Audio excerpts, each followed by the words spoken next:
Salam sejahtera pemirsa, berjumpa kembali dengan saya di dalam pembahasan buku Bugar Selamanya yang dituliskan oleh Kai Kusma. Dari buku ini bagaimana kita diajarkan untuk merubah akan pola hidup kita yang akan menambah umur dalam hidup kita dan menambah semangat tahun-tahun kita. Dan dari buku ini juga mengajarkan kita untuk merangkul kebugaran fisik, mental dan juga spiritual, memberikan kita motivasi, inspirasi dan dorongan. Kisah kemenangan dan wawasan menarik tentang manusia dan penciptaannya. Jadi bagaimana buku ini mengingatkan kita kembali untuk selalu menjaga akan kesehatan kita, untuk merubah akan pola hidup kita supaya kita bisa sehat untuk melayani akan Tuhan kita. Dan biarlah dalam setiap kondisi yang kita alami,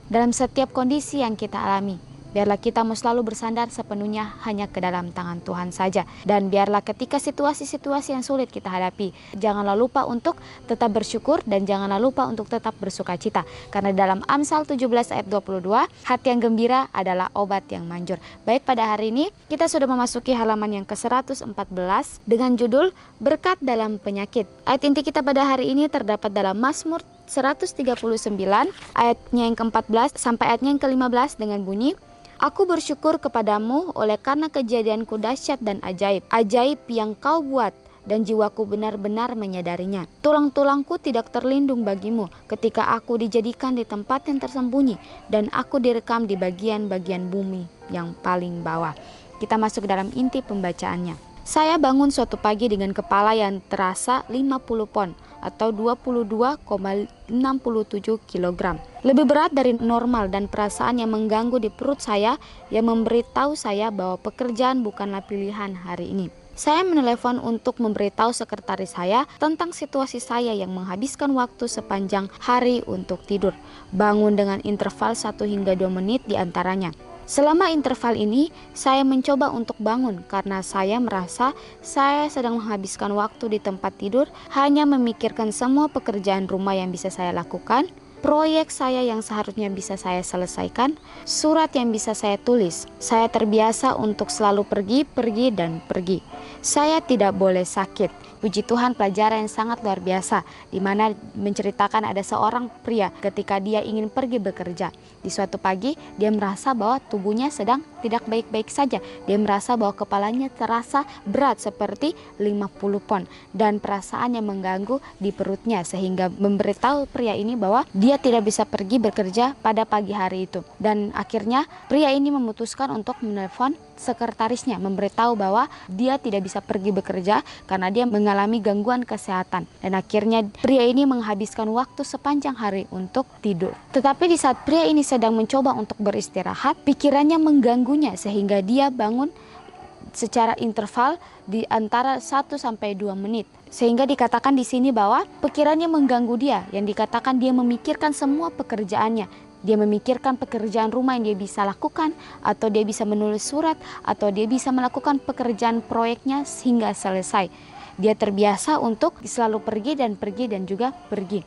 Sehingga dikatakan bahwa di sini dia mengatakan bahwa dirinya tidak boleh sakit. Dan akhirnya dia memutuskan untuk kembali tidur. Dan dikatakan bahwa yang membuat saya kecewa, saya bangun merasa sangat tidak nyaman dan harus berbaring kembali di tempat tidur. Sekitar tengah hari saya berpikir untuk makan sesuatu, tetapi hanya berhasil makan beberapa jeruk dan biskuit. Secara mental saya tidak puas, tetapi secara fisik cukup puas.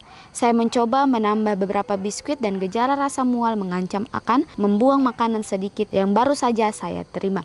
Pelajaran yang sangat luar biasa. Dikatakan di sini bahwa ketika dia terbangun, dia merasa kecewa dengan setiap kondisi yang dia alami.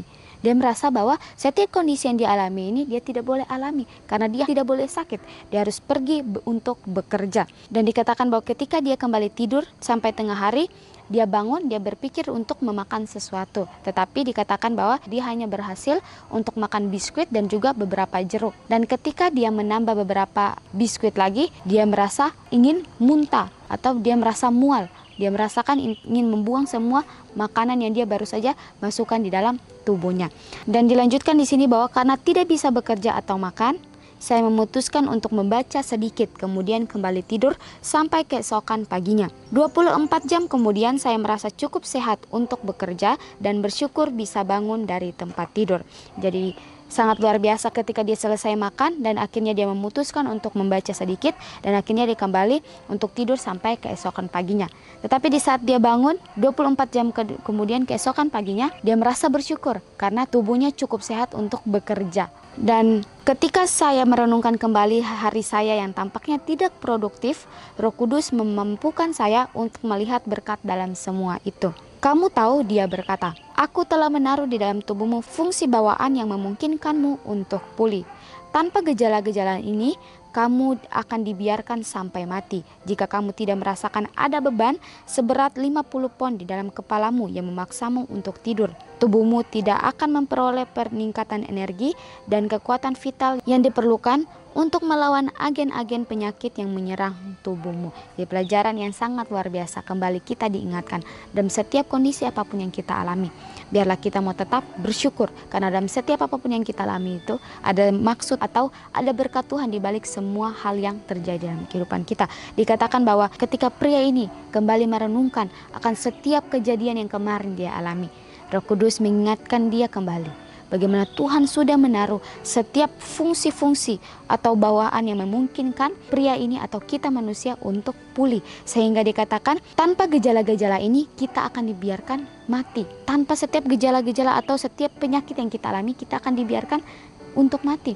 Karena seringkali kita manusia selalu memikirkan bahwa kita tidak memerlukan istirahat. Kita selalu bekerja dan bekerja. Kita selalu memikirkan setiap pekerjaan yang membuat kita stres. Sehingga dikatakan di sini bahwa Tuhan memberikan setiap penyakit itu untuk kita kembali memperbaiki akan visi kita kembali. Tuhan mengizinkan semuanya terjadi supaya seperti pria ini, Tuhan mengizinkan semuanya terjadi supaya pria ini bisa untuk beristirahat, untuk tidur kembali supaya bisa menambah akan energinya. Karena dikatakan bahwa jika kita tidak merasakan ada beban sebesar 50 pon di dalam kepala kita yang memaksakan untuk tidur, tubuh kita tidak akan memperoleh peningkatan energi atau kekuatan vital yang diperlukan untuk melawan agen-agen penyakit yang menyerang tubuh kita. Seringkali dalam setiap situasi yang kita alami ada maksud atau tujuan Tuhan yang sangat luar biasa dalam setiap apapun yang kita alami. Mungkin Tuhan melihat bahwa si pria ini terlalu sibuk dengan pekerjaannya sehingga dia tidak memikirkan akan kesehatannya. Sehingga Tuhan mempersiapkan dia. Tuhan mengizinkan dia merasa sakit sehingga dia mempunyai waktu untuk beristirahat sejenak atau mempunyai waktu sehari untuk beristirahat dari setiap kesibukan atau pekerjaannya kembali. Dan kita lanjutkan di sini. Dikatakan bahwa tanpa rasa mual yang menghalangimu untuk makan lebih dari porsi yang sangat kecil, tubuhmu harus menunda tugasnya untuk bertarung, mengusir musuh agar dapat mencerna makanan dalam porsi besar sehingga memperpanjang waktu penyakitmu. Kamu beristirahat sepanjang hari karena rancangan bawaanku yang ditempatkan di sana untuk menolongmu. Respon saya adalah, Tuhan, saya benar-benar diciptakan secara dahsyat dan ajaib. Pelajaran yang sangat luar biasa mengingatkan kita kembali untuk tetap bersyukur dalam setiap apapun yang kita hadapi. Seringkali kita manusia merasa bersyukur saja di saat kita menerima setiap berkat-berkat dari Tuhan atau menerima hal-hal yang baik dari Tuhan. Tetapi ketika suatu masalah atau krisis datang dalam kehidupan kita, kita mulai mengeluh dan kita mulai kecewa dan kita mulai mempersalahkan akan Tuhan. Tanpa kita sadari bahwa setiap apapun yang kita alami, ada maksud Tuhan di balik semua yang kita alami itu. Seperti halnya dengan pria ini, di mana berkat dalam penyakit, dia bisa mendapatkan berkat di dalam penyakitnya. Ketika dia merasa sakit, ada maksud Tuhan yang ingin Tuhan lakukan di dalam hidupnya. Sehingga dengan setiap proses yang dia alami kemarin, akhirnya dia bisa mengalami kesehatan yang cukup baik. Jika nanti flu atau virus membuat Anda merasa sengsara, ingatlah bahwa itu semua adalah bagian dari rencana penyembuhan Tuhan yang luar biasa. Pujilah dia. Jadi kita diingatkan kembali, walaupun kita dalam keadaan sakit atau virus yang membuat kita merasa sengsara atau masalah-masalah yang datang dalam kehidupan kita tidak ada henti-hentinya. Dikatakan di sini bahwa ingatlah, semua adalah bagian dari rencana Tuhan. Semua adalah rencana penyembuhan daripada Tuhan. Tuhan ingin yang terbaik untuk kita. Seringkali kita melihat bahwa rencana atau proses Tuhan membuat kita bingung atau membuat Tuhan di mata kita sangat-sangat kejam. Tetapi ingatlah bahwa semua yang Tuhan izinkan terjadi dalam kehidupan kehidupan kita. Ada maksud Tuhan yang sangat luar biasa. Seperti halnya dengan pria ini, dia diizinkan sakit karena mungkin Tuhan melihat dia terlalu sibuk dengan pekerjaannya, dia terlalu sibuk dengan setiap urusan-urusannya sehingga dia tidak mempunyai waktu untuk istirahat, waktu untuk menambah energinya, sehingga Tuhan mengizinkan dia sakit supaya dia mempunyai kesehatan atau kekuatan yang pulih kembali, dia mempunyai energi yang baru kembali. Jadi biarlah dalam setiap kondisi apapun yang kita alami, janganlah kita selalu bersungut-sungut, tetapi biarlah kita selalu bersyukur dengan setiap masalah yang kita hadapi, karena Tuhan tahu yang terbaik untuk kita. Makanya Tuhan memberikan semua itu terjadi dalam kehidupan kita untuk kita lebih baik kembali. Ya baik pemirsa, mungkin ini saja pembahasan yang bisa saya bahas pada hari ini. Kita akan berjumpa kembali di dalam pembahasan yang berikutnya. Salam sejahtera dan Tuhan memberkati kita semua.